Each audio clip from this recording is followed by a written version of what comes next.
de la guía. Bueno. Vamos a arrancar con este problema, que es el número 6. Hay algunos que son bastante teóricos en la guía, y de este tipo, donde hay que, bueno, analizar algunos tratamientos de algún material para discernir qué tipo de ácido nucleico es lo que tenemos, también hay un par, así que les va a servir de ayuda. Bueno, en este problema dice que tenemos una muestra de material genético de origen viral para su estudio químico y estructural, y que la muestra tenía estas características.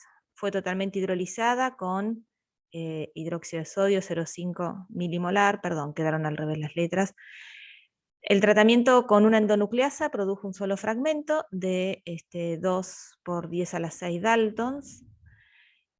Al aumentar la temperatura por encima de la temperatura crítica, no se observaron variaciones sustanciales en la absorbancia a 260. Entonces, con estos datos tenemos que caracterizar lo más posible, que es una caracterización muy genérica, ya vamos a ver. Bueno, lo primero que comenta es el tema de la hidrólisis alcalina, ¿sí? Y esta hidrólisis alcalina funciona de la siguiente manera. Cuando tenemos una concentración baja de álcali, básicamente de hidróxido de sodio, este hidróxido de sodio lo que hace es romper el enlace entre el fósforo y el oxígeno que está en el oxidrilo, o sea, se rompe el enlace porque el oxidrilo 2' ataca al grupo fosfato. Entonces se forma un intermediario cíclico, que es lo que aparece acá.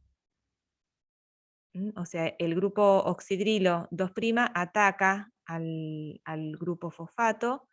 Se forma un intermediario cíclico que luego se hidroliza, ya sea en el segundo o en el tercer fosfato.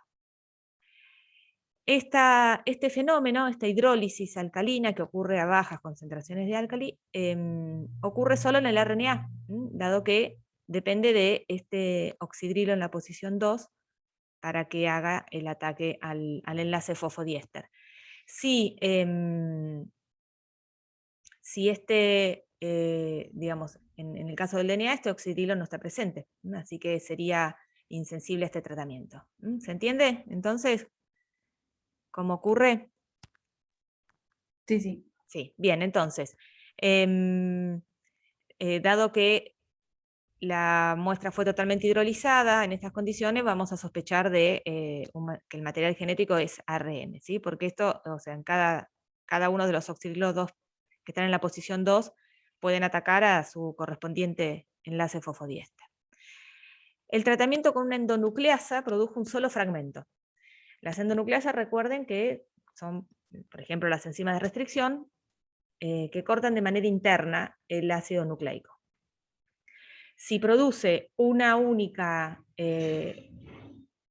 único fragmento, eso nos está hablando de que el material es circular, ¿no? Porque si algo lineal lo cortamos o lo tratamos con una endonucleasa, tiene que haber dos fragmentos al menos, ¿sí?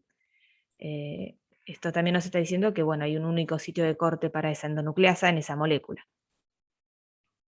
Y el tamaño es de 2000 kilodaltons, ¿sí? Que es el tamaño del fragmento.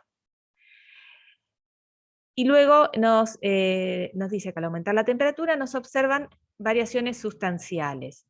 Eso lo que nos está indicando que es simple cadena. Recordemos ese efecto, ese hipocroísmo que tiene el ácido nucleico cuando está doble cadena, en cuanto a que absorbe de manera diferente que cuando está como doble que cuando está como simple.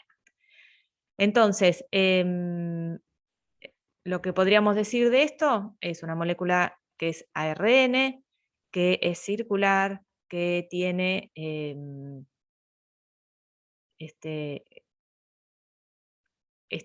tiene 2000 kilodalton, y sabiendo que el peso promedio de un nucleótido es 330 dalton, podemos decir que aproximadamente tiene unos 6000 nucleótidos, y que es simple cadena. ¿Sí? Más que eso no podemos decir. ¿Profe? Sí. No comprendí bien lo del agregado de hidróxido de sodio. Yo hubiera pensado que como le agregamos álcali, estaríamos quizás desnaturalizando, si fuera un ADN, al ADN. No comprendí bien cómo llegó Sí, la evolución. sí. ARN. Primero que el álcali es en muy baja concentración, ¿sí? Como para generar un efecto desnaturalizante. Y lo que ocurre es que justamente cuando se coloca hidróxido diluido o en bajas concentraciones, como puede ser 0,5 milimolar, hay una, digamos, el grupo oxidrilo que está en la posición 2' ataca el enlace fosfodiéster que está, digamos, próximo, o sea, que une ese nucleótido al cual pertenece con el siguiente. Cuando ataca el enlace fosfodiéster, bueno, lo que les decía, genera un compuesto cíclico que se termina hidrolizando. Y ese es el efecto que tiene algún compuesto alcalino, o sea, fundamentalmente el hidróxido de sodio, a baja concentración. ¿Sí? Obvio que si en concentraciones muy altas sí vemos un efecto desnaturalizante, al igual que lo tiene la temperatura. ¿Sí? Pero esto siempre les aclara que es hidróxido diluido o es hidróxido 0,5, 0,1 milimolar, que son concentraciones muy bajitas. ¿Sí? Y Con la ahí yo idea, tengo que sospechar que se trata de un ARN, por estar claro, cerca de la técnica. claro, porque el ADN no tiene este oxidrilo en la posición 2, por eso es desoxi, ¿sí? Está bien. La verdad no tenía idea, pero está bien, ahora un poco más claro. ¿Sí? Bien. Bueno, ¿alguna otra duda de este problema?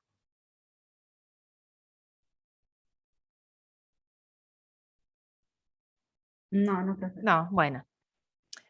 Hoy en día este tipo de análisis casi no se hacen, como se imaginarán, pero bueno, a los fines de practicar un poco, más que nada para repasar las características de los ácidos nucleicos, bueno, tenemos un par de problemitas así.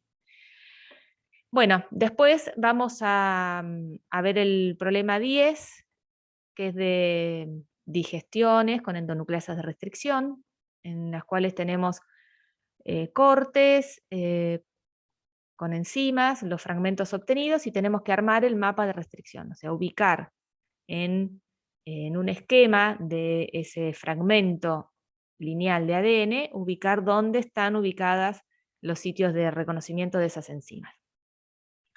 Esto creo que hay un par de problemas también, y es un tema que lo vamos a ver acá y después lo van a volver a ver cuando lleguen a la parte de biología molecular o genética molecular y empiecen a ver todas las técnicas de clonado y demás.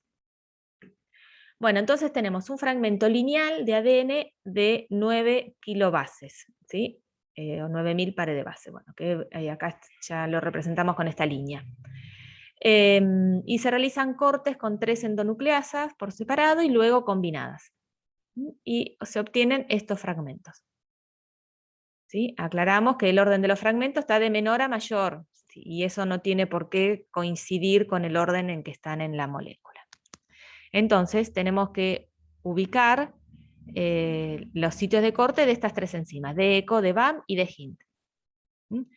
Sabiendo que, bueno, primero, lo que vamos a pensar, si la molécula es lineal y obtenemos 3 fragmentos al digerir con ECO, ¿cuántos sitios de corte para ECO hay en esa molécula?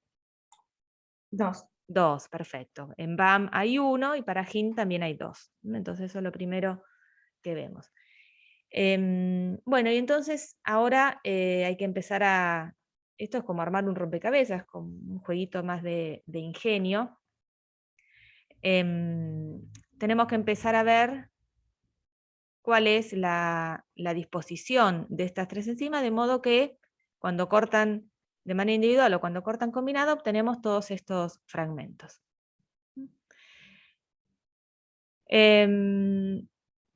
Entonces, para comenzar, vamos, yo le voy a mostrar la resolución que se me ocurrió a mí, pero cada uno lo puede empezar de maneras distintas. Lo importante es que una vez que están ubicadas las enzimas y ustedes hacen esos cortes que les aparecen ahí, tienen que obtener estos fragmentos. Así que no es que la única forma de resolverlo. Bueno, si nosotros vemos, por ejemplo, el corte con Hind, obtenemos 3 fragmentos, uno de 5 kilobases, otro de 2 y otro de 2. BAM nos da 2 fragmentos, uno de 8 y uno de 1. Ahora, cuando tenemos la combinación de Hind y BAM, fíjense que tenemos un fragmento de 4, uno de 2, uno de 2 y uno de 1. Es como que este fragmento de 5 kilobases de Hind ahora aparece partido en 2, 4 más 1. ¿Sí? Es como que donde BAM está, hace otro corte. BAM hace un corte ahí mismo. ¿Sí? Entonces, si nosotros ubicamos en alguna posición, porque acá cuando hacemos estos, salvo que el problema lo diga, no vamos a, no sabemos dónde está el fragmento 5' y el 3', simplemente ubicamos las posiciones. Entonces, si pensamos que Hind corta da un fragmento de 2, uno de 2 y otro de 5, podemos ubicarlo de esta manera. Y luego tenemos que ubicar el corte de BAM, sabiendo que los 2 fragmentos de 2 kilobases van a quedar tal cual y que el fragmento de 5 se va a convertir en 4 más 1. Con lo cual, por acá tendría que estar cortando BAM. ¿Sí? ¿Y por qué acá y no a una kilobase de este corte con Hind? Bueno, porque sabemos que cuando BAM corta sola, da un fragmento de 1 y uno de 8. ¿Sí? O sea, este corte tiene que estar acá porque tenemos que obtener el fragmento de 1 kilobases y todo el resto que son 8. No podría poner este corte acá. ¿Se entiende eso? Bien. Entonces ya tenemos ubicada dónde corta BAM y dónde corta Hind. Ahora tenemos que ubicar dónde corta ECO. Entonces, para ubicar la posición de ECO, nuevamente tenemos que comparar el corte con ECO, que sabemos que son 2, y cómo dan las combinaciones con BAM y con Hind. Y con BAM y con Hind, sí, perdón. Entonces, fijémonos, de los cortes con ECO quedan 4, 3 y 2. Cuando lo combinamos con BAM, ¿sí? Nuevamente, los fragmentos de 3 y 2 lo tenemos y es como que este de 4 se parte en uno de 3 más uno de 1. ¿Sí? Entonces, nuevamente, si el corte de BAM que nos da este fragmento de 1 está acá, ¿sí? Hay fragmento, hay una posición de ECO que está a 3 kilobases de este sitio de BAM. ¿Lo ven eso?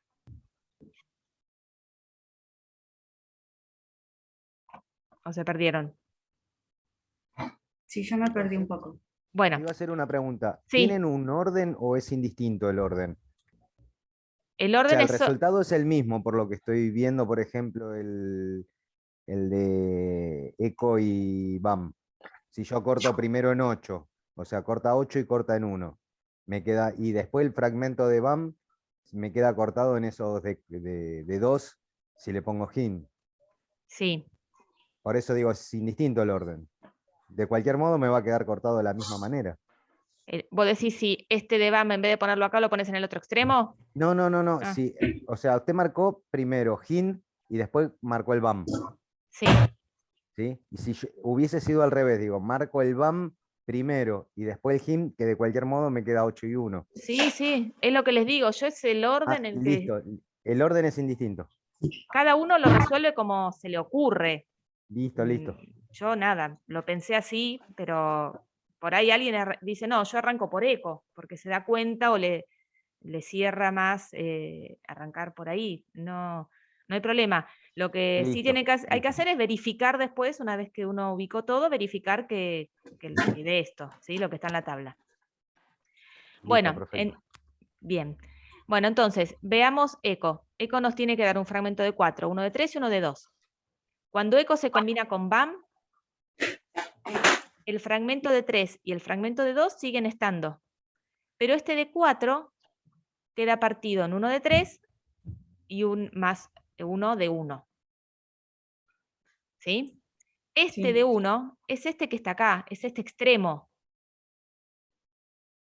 ¿Sí? Por lo tanto, si este fragmentito de una kilobase está acá, ¿Es el mismo que el que cortó BAM primero? claro, es este Ah. es de BAM. O sea, este fragmento que está en este extremo de 1 es el que, bueno, aparece acá y, bueno, obvio aparece después en los otros cortes que ahora vamos a ver. Ajá. ¿Sí? Pero entonces, Sí. el de 3 y el de 2 no se modifican. El de 4, por acción de BAM, me va a dar 3 más 1. Como 1 ya lo tengo, el de 3 va a estar acá. O sea, a 3 Ujú. kilobases del sitio de BAM va a estar el otro corte, el corte de eco. ¿Sí? Sí. ¿Se entiende? Bien. Entonces ya tenemos ubicado uno de los cortes de eco. El de 4. Ahora, para ver dónde ponemos el de 3 y el de 2, tenemos que ver qué pasa con Hin. Cuando comparamos eco con eco Hin, vemos que el fragmento de 4 no cambia. Ujú. ¿Sí? Y es lógico, porque ya vimos que estaba acá. No está afectado por los cortes de Hin. Y el de 3 y el de 2 se convierten en estos. 2, 1, 1, 1. ¿Sí? Entonces, Ujú. estos fragmentitos van a estar ubicados entre los sitios de Hind. Si nosotros ubicamos, como les decía, el primer corte de eco a 3 kilobases de acá, para que nos dé el fragmento de 4 general, esto ya nos genera acá un fragmento. Y el otro va a estar entre los dos sitios Hind. ¿Sí? Y de esa manera tenemos las 3 enzimas ubicadas. Este es el que resolvimos recién, que dijimos que estaba a 3 kilobases de BAM. Si está a 3 kilobases de BAM, acá ya sabemos que nos queda una kilobase. Y nos faltaba resolver tener 2 fragmentitos más de 1, que se obtienen si ponemos el sitio eco en el medio de los 2 cortes de Hind. Entonces, una vez que ubicamos, como nosotros razonamos que pueden estar los sitios, bueno, hay que verificar que los cortes den. Entonces, dijimos, no, si cortamos con eco, tenemos que tener 4, 3 y 2. ¿No? Con eco tenemos acá uno de 3, acá uno de 2 y acá uno de 4. Si cortamos con BAM, 8 y 1. Entonces tenemos uno de 8 y el de 1. Y con Hind, 5, 2 y 2. Tenemos uno de 2, otro de 2 y el de 5. Y luego, bueno, si hacen las combinaciones, van a ver qué les da. ¿Sí? ¿Se entiende? Ujú. Bueno, muy bien. Esto, nada, son medio de lógica, de deducción. Pero ustedes lo que tienen que prestar atención, lo primero es si el fragmento es lineal o circular, porque eso les va a cambiar completamente cómo interpreten esto. Y después, bueno, cada uno con su forma de pensar los va ubicando. Bien. El problema 11 es un problema de PCR teórico, en el cual tenemos que amplificar un gen y se preparan 4 tubos con distintos reactivos. Entonces tenemos que elegir cuál es el adecuado para hacer la reacción, para llevar al termociclador, y bueno, y eso por ahora. Entonces, a ver, yo voy leyendo, díganme si se dan cuenta si el tubo es el correcto o no, y si no es el correcto, ¿por qué? O sea, qué le falta, qué le sobra, etc. El primer tubo tiene buffer, primer 1, DNTPs, magnesio, ADN molde, agua y TAC polimerasa.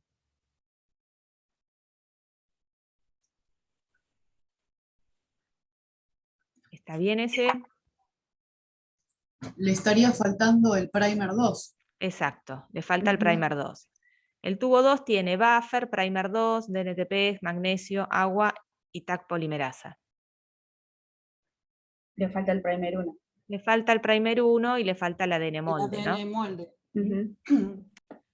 El tubo 3 tiene buffer, primer 1, primer 2, DNTPs, magnesio, ADN molde, agua, TAC polimerasa. Creo que ese sería Sí, correcto. ese tiene todo. Ese está correcto. Y el 4 tiene buffer, primer 1, 2, DNTPs, magnesio, agua, ADN molde. Le falta la TAC Le polimerasa. falta la sí. TAC, perfecto. Entonces, listo. Acá le falta un primer y el ADN molde. Me olvidé de ponerlo. Bueno, ¿cómo serían los controles positivos y negativos de esta experiencia?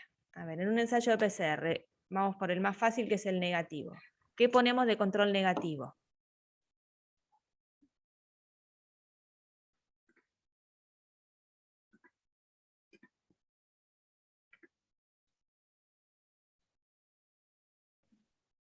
No me acuerdo si lo comenté en la clase de PCR, igual lo vamos a ver en el laboratorio, pero todas las reacciones de PCR tienen que tener obligatoriamente un control que se llama sin templado. Es decir, es un tubo en el que se ponen todos los reactivos en las mismas condiciones, en las mismas concentraciones que la reacción, donde va a haber amplificado, pero en vez de poner el ADN molde, se reemplaza ese volumen por agua. Ese se llama el control sin templado justamente por eso, porque no lleva templado. Y el objetivo de ese control es verificar que no hay contaminación, que de otras reacciones previas o por el procedimiento, lo que sea, digamos, la reacción no está contaminada con templados que nos puedan dar una amplificación que se debe a la contaminación y no a la muestra propiamente dicha. ¿Sí? Siempre es importante que se acuerden que no es simplemente no poner templado, sino que es reemplazar el volumen de templado por el volumen de agua. Porque si yo simplemente no pongo templado, voy a estar cambiando todas las condiciones de la reacción. Imagínense que la reacción se hace 20 microlitros de la mezcla de todos los reactivos y 5 microlitros de templado en un volumen final de 25. Si ustedes el control sin templado simplemente no ponen templado, van a estar en una reacción que tiene, en vez de tener 25 microlitros, tiene 20.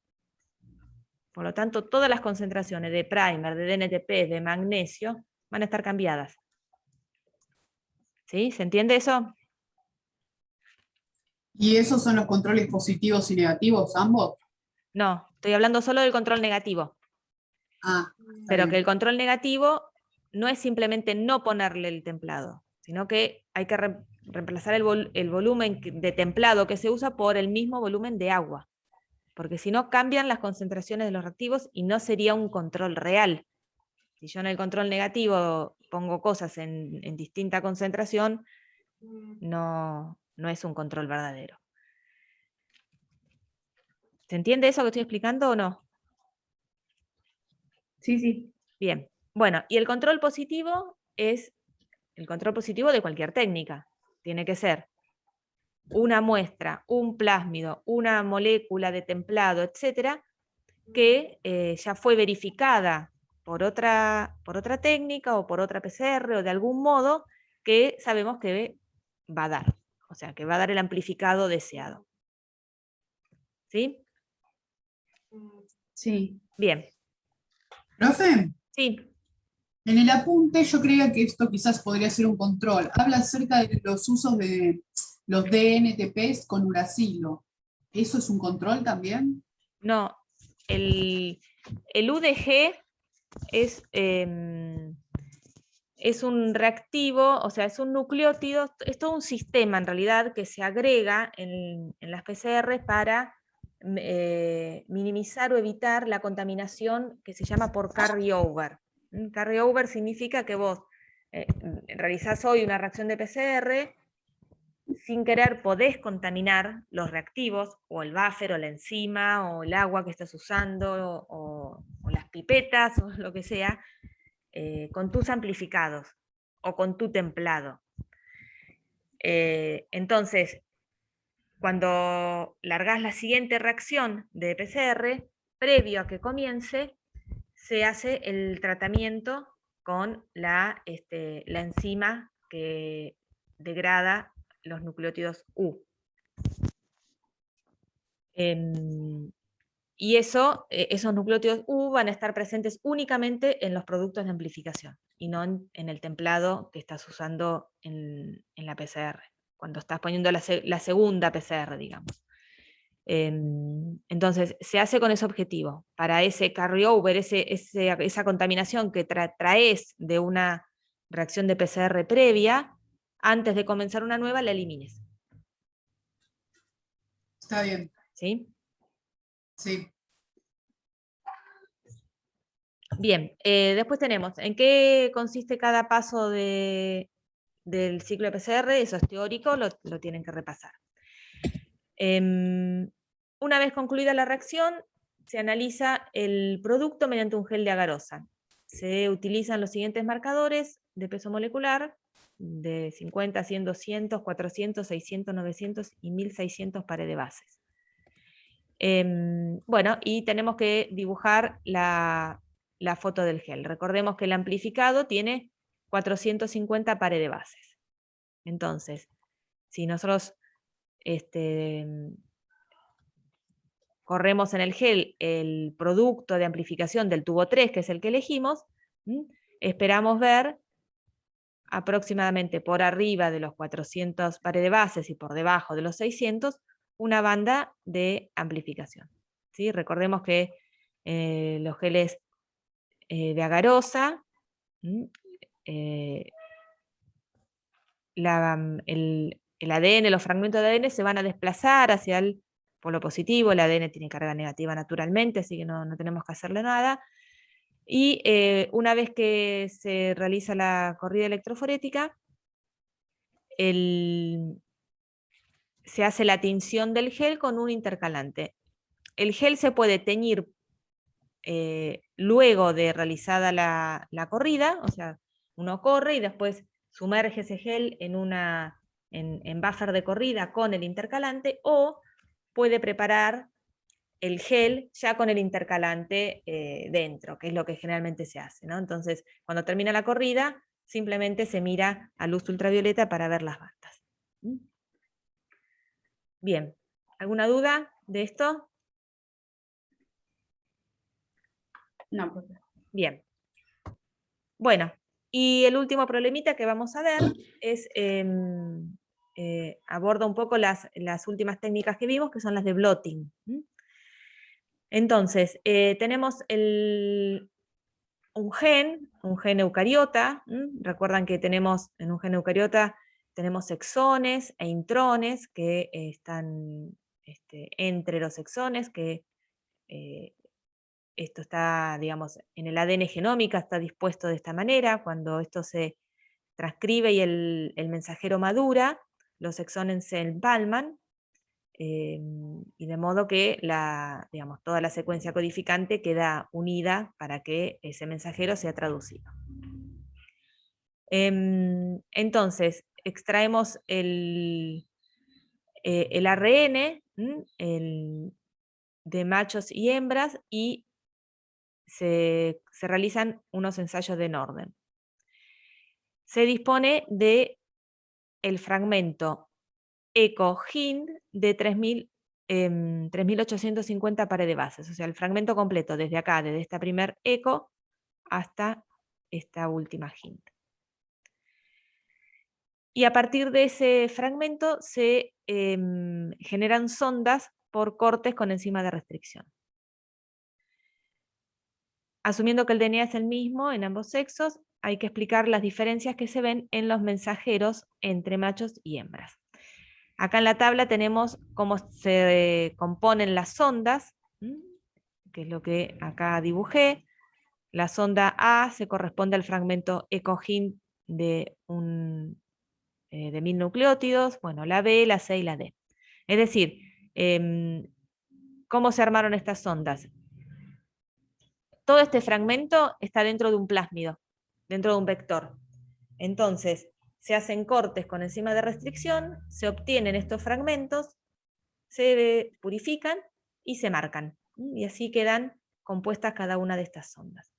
Entonces, fíjense, dónde hibrida cada una de esas sondas, cuál es su secuencia blanco. Bien, entonces ahora tenemos que ver los resultados. Esto es, recuerden, ARN mensajero de macho y de hembra, y revelado con las distintas sondas. Este es el ADN genómico.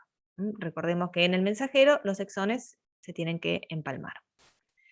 Entonces, al utilizar la sonda A, vemos que el mensajero de la hembra es 200 nucleótidos más largo que el del macho. Cuando hibridamos con la sonda B, vemos el mismo efecto. Cuando hibridamos con la sonda C, solo identificamos el mensajero de la hembra, y cuando hibridamos con la sonda D, volvemos a ver la misma diferencia de tamaño.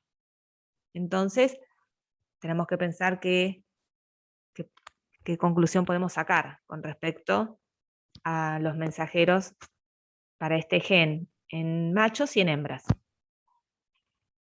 ¿Se les ocurre algo? Que el mensajero en machos, el de la sonda C, no lo tiene. No lo tiene. ¿Y por qué?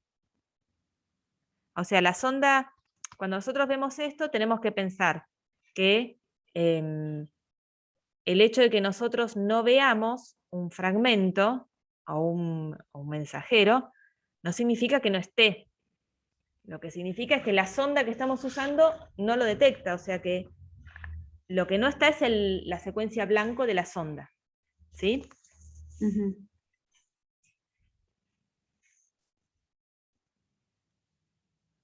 ¿Qué pasa entonces cuando hacemos la hibridación con la sonda C? El mensajero de la hembra lo detectamos, pero el del macho no. ¿Qué puede pasar en el mensajero del macho para que esta sonda C no lo detecte? ¿Tiene algún nucleótido cambiado? No creo que sea una mutación puntual, porque tendrían que ser condiciones muy, muy estrictas y muy puestas a punto para que con un nucleótido solo de diferencia la sonda no hibride directamente. Pero ¿qué es lo que tiene cambiado o no tiene el mensajero del macho?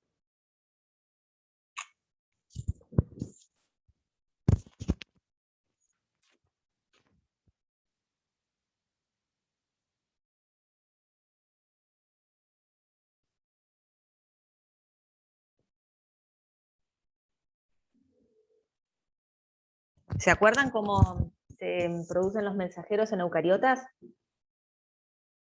¿Cómo madura el mensajero? ¿Alguien se acuerda?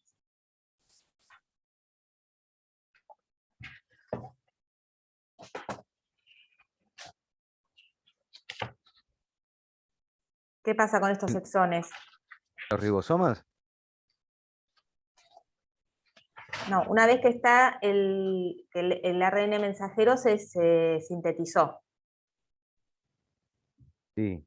¿Sí? Se genera un transcripto primario, que es una copia del gen, ¿sí?, entero.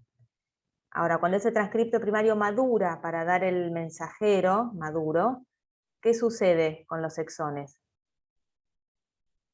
Se cortan. Se cortan. Se empalman, ¿verdad?